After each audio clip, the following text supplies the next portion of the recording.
Дали навистина ќе се сели цементарница Усие? Темата веќе подолго време ја бранува јавноста. На граѓаните и вчера на протест бараат нејзина дислокација, бидејќи ја сметаат за еден од најголемите загадувачи на воздухот во Скопје.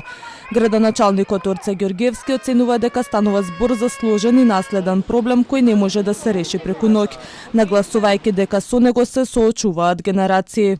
Дека од денес за утре ќе се случи, земајќи дополнително во предвид дека тоа е приватна собственост, тоа не е државна собственост или пак не е нешто што можеме ние да одлучиме преку ноќ да го дислоцираме.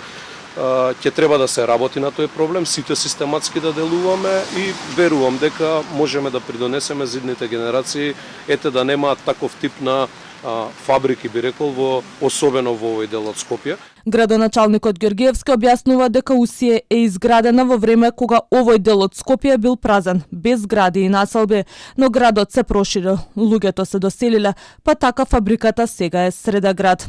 Вели дека за прв пат владата и градот застанале на страната на граѓаните.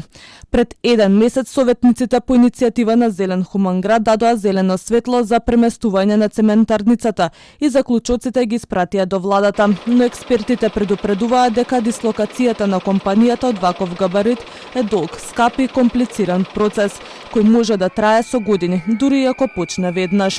Во меѓувреме, граѓанската иницијатива Стоп за Усие организираше неколку протести. Граѓаните бараат мерењата да ги врши државата, а не самата компанија.